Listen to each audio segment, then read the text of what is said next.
James Hansen, now perhaps the most respected climate scientist in the world, testified before Congress that, quote, global warming had reached a level such that we can ascribe with a high degree of confidence a cause and effect relationship between the greenhouse effect and observed warming.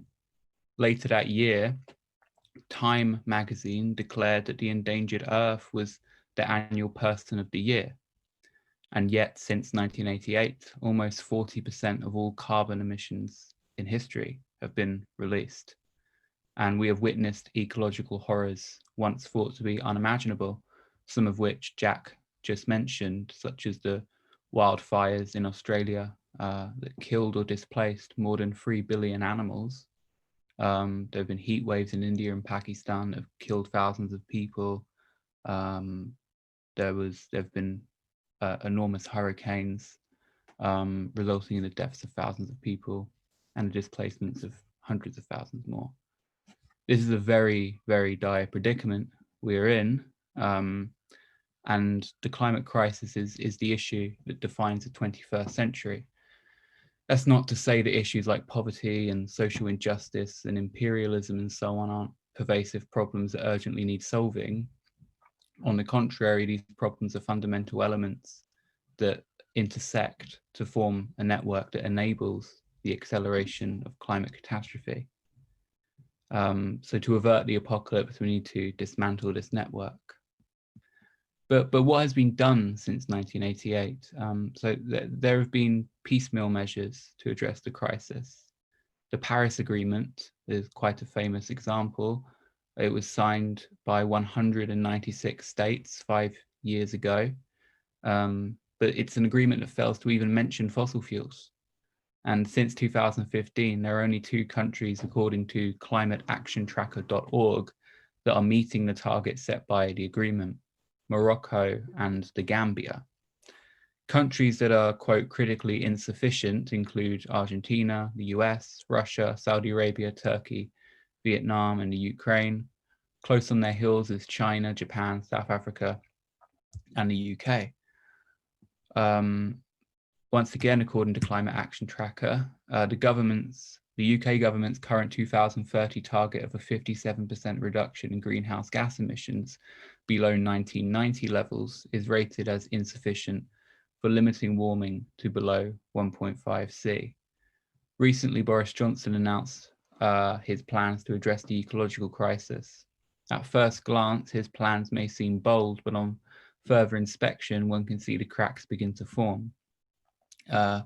Adrian Buller, who works for Commonwealth, a climate change policy think tank, described the government's plans as follows.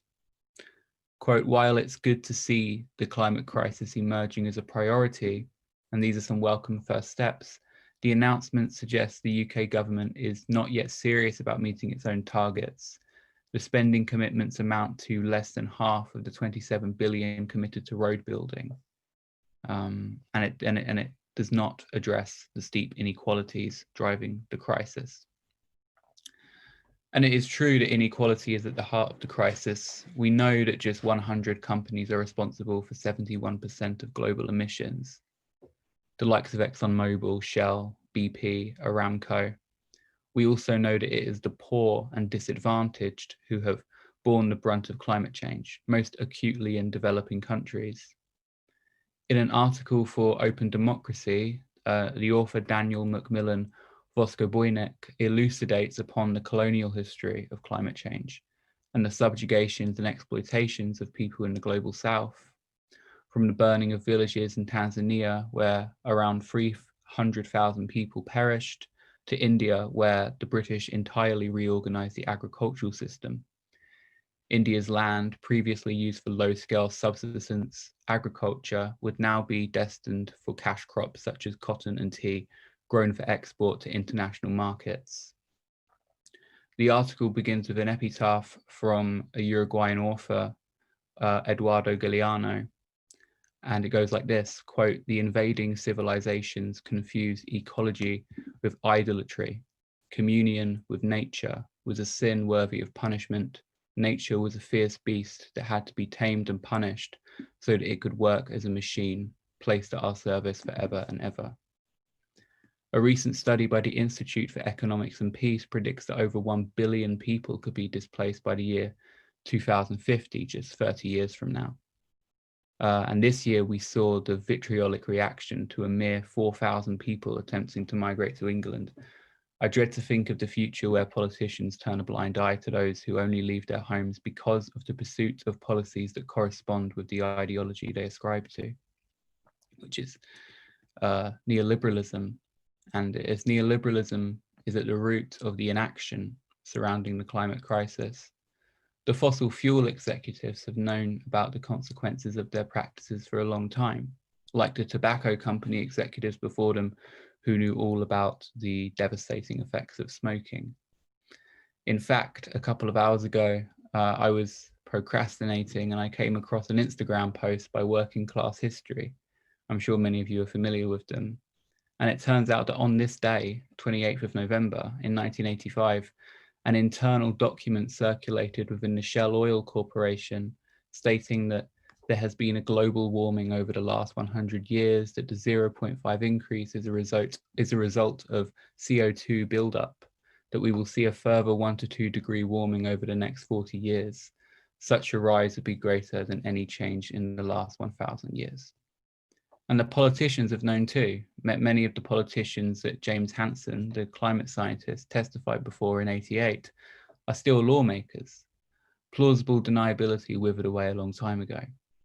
The system of neoliberalism, the predominant version of modern capitalism, is antithetical to the systemic change that is needed to avert catastrophic warming. Its proponents believe in the free market, privatization, deregulation, austerity, etc.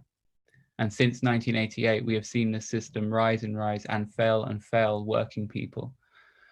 From the global financial crisis of 2008 to the current COVID-19 crisis, we have witnessed the abject failure of neoliberal capitalism. The only people it works for are those a part of the ruling class. So, yeah, growth is one of the key commandments of capitalist ideology, and it's one of the key components to the acceleration of the crisis.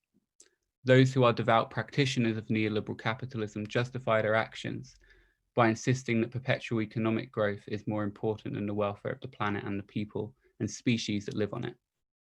This is akin to the colonial justification of spreading democracy to so-called uncivilized lands. And we continue to see these comparable justifications destroy communities. There are sacrifice zones, areas that the exploiters have deemed to be expendable. The Niger Delta is one of these zones where Shell have dumped, according to Amnesty, the equivalent of 9 Olympic swimming pools of oil. This has resulted in devastation for the people that live there. Among them was the activist Ken Saro-Wiwa, who, along with 8 other activists, was murdered by the government for resisting what he claimed were genocidal practices. Given that the water is now contaminated with 900 times the World Health Organization accepted levels of benzene, a chemical known to cause cancer, who could find fault with his analysis? These sacrifice zones are not unique to countries in the global south either. Sacrifice zones are littered across the United States. From New Orleans to New Jersey, communities have been ravaged by extractivism. In Canada, there is the colossal tar sands project that has resulted in deforestation and increased cancer rates among people and animals, particularly in Indigenous communities. And these sacrifice zones would not exist without the ideology of perpetual economic growth at the cost of life. We have seen this year with the COVID-19 pandemic, the willingness of politicians and those who control their politics to let people die at the altar of money. And the frequency of pandemics will increase as a result of the climate crisis too, mostly due to the movement of species.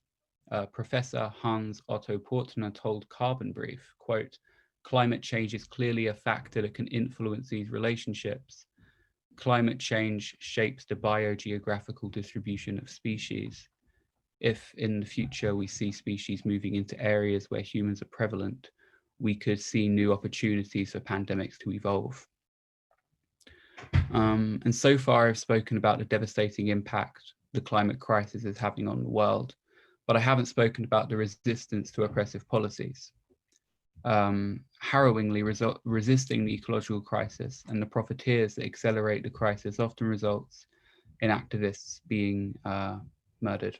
According to Global Witness, a non-profit that seeks to expose human rights abuses, 212 environmental activists were killed last year.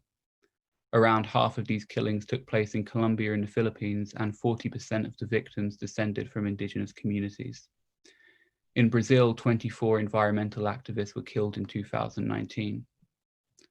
And the 212 murders were mostly attributed to the mining, agriculture, and logging industries. And yet these activists have not been silenced. Indigenous communities are still fighting to protect their homes from obscene ecological degradation. From Brazil, where last year thousands of activists protested Bolsonaro's plans to, according to a report by The Guardian, quote, transfer responsibility for demarcation of indigenous reserves to Brazil's agricultural ministry, which is controlled by members of a powerful farming lobby that has long opposed indigenous land rights. And we witnessed what happened in Dakota in the United States, where indigenous and environmental activists resisted the construction of Dakota Access Pipeline, which posed serious threat to the ecological welfare of the area, particularly land considered sacred to various indigenous tribes. And in the global north, we have seen, as Jack mentioned before, an intensification in the consciousness of people with regards to the crisis, particularly among young people. The kids who have struck from school and marched across thousands of cities around the world.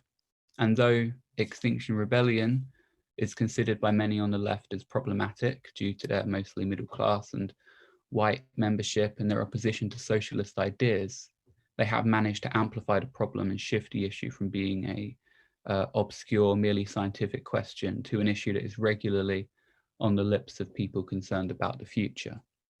And there are many, many people engaged with and concerned about the future. And there are many kinds of futures that are on the cards. Naomi Klein, the author of This Changes Everything, Capitalism versus the Climate, told Democracy Now! Last year, quote, the only thing scarier than a far-right racist government that denies climate change is a far-right racist government that doesn't. I've already spoken about the prediction that over 1 billion people could be displaced by 2050. The United Nations found that 141 countries faced at least one ecological threat by 2050, with sub-Saharan Africa, South Asia, the Middle East, and North Africa, the regions facing the largest number. One can imagine a future where countries in the global north prioritize the lives of those who are often prioritizing the system of racial hierarchy, white Christians at the top of the ladder and black and brown people at the bottom. Klein also calls attention to the strange coincidence that on the same day the first climate school strike took place, on March 15th last year, Brenton Harrison Tarrant slaughtered 51 Muslims in Christchurch, New Zealand. This is only significant because Tarrant, in his manifesto, declared himself to be, among other abhorrent things, an eco-fascist. This is quite disturbing, and eco-fascism is a potential future, since climate denialism cannot go on for much longer. And it is up to us, people involved in grassroots politics, from labour unions to environmental organisations to LGBT organisations, to make sure that that future does not materialise. That's all. Sorry for the fire alarm. Wicked, thank you, Sammy. We've got one more speaker to come in now, and it's Sophia, who's a precarious worker and also a member of our national committee. So I'll hand over to Sophia. All right, thank you, Jack, and thanks to Sammy as well for kind of giving us a good overview of what's happening with kind of environmental crisis and some of the kind of local activism that's happening around the world as well. So I want to focus a little bit more kind of specifically about the school student strikes and kind of the climate movement here in the UK. Its nature kind of at the moment, its development, and how can we take it forward and ensure that it's ultimately successful. So yes, as Sammy said, this is kind of ballooned into a global movement, and I think that's absolutely what we need to tackle what is undeniably a global problem, and the solutions will have to be implemented on a global scale, as Sammy and I think also Jack kind of implied. These problems are systematic. They are caused by capitalism, and they can't and won't be solved by capitalism. And as Sammy mentioned, this is a weakness of some environmental groups, most notably Extinction Rebellion, that they don't really acknowledge this and don't model themselves as explicitly not socialist. Often arguing that the climate is not a political question. And kind of one version of this, which is I'm sure everyone has seen examples of at local protests. I think there's less of it these days, but that of focusing on individual responsibility. Things like shaming people for driving cars, for eating meat, etc. When the system that we're in makes our choice in the matter kind of quite limited. Driving a car, well, public transport is expensive and insufficient in most places. I mean, here in Leicester, it's ridiculous. I mean, I try to cycle places because I don't drive, which is quite handicapping a lot of the time.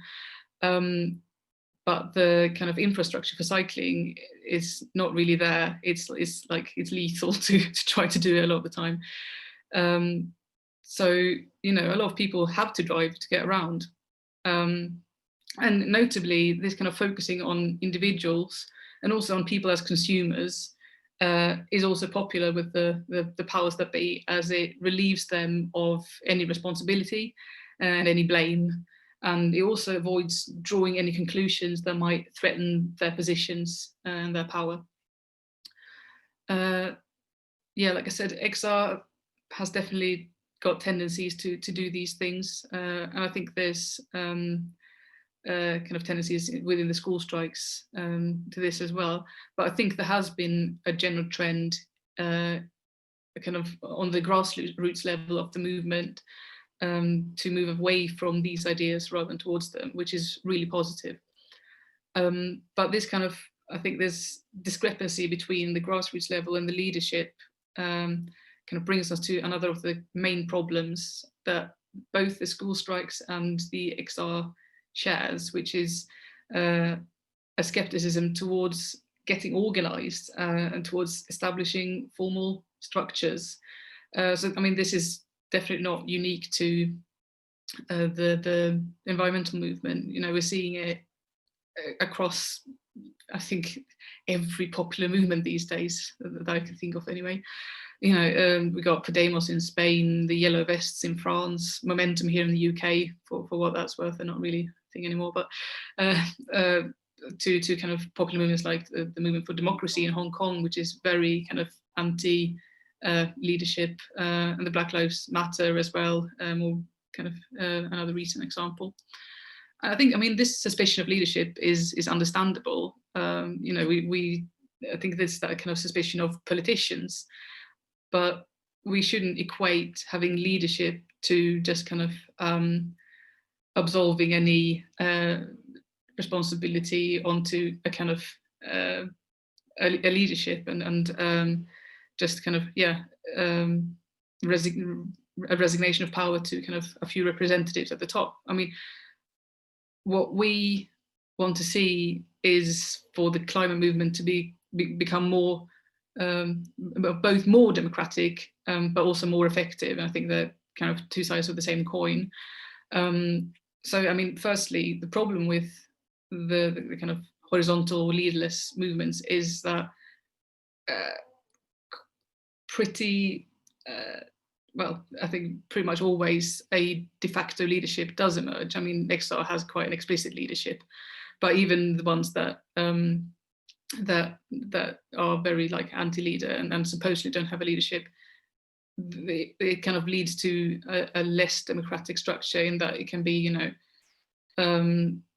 whoever happens to be the admin on the local Facebook page, or the person that ends up as being the press contact, or something less obvious. These end up as the people who kind of speak for everyone without actually having been given that privilege, or that sort of thing. So I think this situation is far less democratic than what we would propose, which is that the movement, environmental activists, should organize meetings where structures and strategy and kind of roles can be discussed and decided democratically, and like a proper plan can be decided on, which I think is something that's not happening to the extent that it should. And I think it's sorely needed at the moment. I think, like I mentioned, while many of the ideas are developing in a positive direction, with participants drawing anti-capitalist and socialist conclusions, the movement, I think, is struggling to galvanize around concrete ideas and demands, and kind of what the way forward is. And I think already before Corona, we saw a lull in the movement, which I think, it's not something to be really alarmed about necessarily. It's quite natural that all movements will have kind of ebbs and flows. But I think also that the urgency of the environmental crisis means that it's I think it's inevitable that these protests will erupt again. But I think a lack of sense of direction makes activity harder to maintain. I think, this is something that needs to kind of there needs to be a focus on at the moment as well. So I mean, the task facing the movement is obviously momentous, and we need to start organize accordingly, as I said, with discussion, but also I think a really crucial thing is to think about how we expand the movement. And I think there's been a reluctance to do this, certainly in some parts of the movement, of like wanting to keep it to the students, that it's the adults that have betrayed us, etc. And while it's true that people who are young today will bear more of the burden of climate change than those who are old, we really do need for this movement to be as big as possible, as it possibly can. And students and young people may have a lot of energy and idealism, and sometimes more time on their hands. I think it's really crucial for the students to join up with workers, as this is really the only way that these struggles can be successful in the end. Not to underestimate the power that student striking can have, and protest, etc. But workers have a power that students don't, of making society truly grind to a halt by withdrawing the labour. And this is the power to really hurt those big companies that bear the biggest responsibility for greenhouse gas emissions and pollution. So in the current situation, we in Socialist Alternative are calling for conferences of resistance. The idea is to bring together all the kind of disparate movements that we have today to come together and discuss how to go forward. So we are calling on climate strikers, BLM activists, Labour, and now mostly former Labour lefts, as well as community activists and trade unionists, to kind of join forces in working towards our common goals, because capitalism is a common enemy at the root of all these things. So I mean, the struggle for socialism and the struggle to save the environment is ultimately one of the same, because under capitalism, the environment is doomed. So I mean, not only would many of the kind of immediate goals be the same, to kind of take back some of that wealth that the capitalists are hoarding and are using to destroy the environment, to take that and put it to use for the good of the environment instead. Things like building environmentally friendly council housing, investing in public transport, and jobs in green industries. So, I mean, if this rings a bell, and this is kind of along the lines of what's being proposed in the Green New Deal popularized by AOC in America, but it's gaining traction over here too. And I think that's a really positive development as well, of kind of tying together that struggle for the environment with what's needed to make that happen kind of throughout the population, of creating green jobs, green homes, fighting for workers' rights and fighting against racism and sexism. I mean, I think there's some limitations to it in that there's not the focus on mass mobilization and on nationalization of taking those industries into public ownership, and more focus on taxation. But you know, I think it's still a good step in the right direction. And yeah, I mean, so these are kind of some of the examples of the ones we can make today, but it'd be great to hear more in the discussion. And yeah, like this kind of program would take us part of the way towards what is ultimately needed, which is to take all of society into public ownership, under workers' control and community control, and run it all democratically with a view to produce what is needed by the people, by the earth, rather than producing what is profitable. I mean, so like obvious problems like planned obsolescence and overproduction of products that we don't really need in society. These are things that could very easily just be done away with once we have kind of workers' control. Then there's of course a lot more complex issues and systemic issues that would be discussed by workers in the relevant industries who know how these things work, along with community members, along with researchers. And I think it's really important that we would also put more resources into research to inform these decisions, as well as coming up with new scientific solutions to these problems. And that's something else that's definitely not being done under capitalism. So, you know, we would reshape the food industry to be more sustainable. We would restructure production chains to minimize transport. We would replant forests to improve biodiversity, as well as just human quality of life and health. And these are things that would be needed to change the trajectory of the planet. And they would be possible under a worker rather than democratic socialist system. And they will never be possible under capitalism. So yeah, to sum up, you know, today we need to democratize the movement, to start the discussions about how we go forward. And we as socialists must do our best to kind of imbibe it with our ideas and methods, which history has shown to be the most effective. And this is how we will achieve a socialist society, and that is how we will win the battle against climate change. So I will leave it there. Thank you.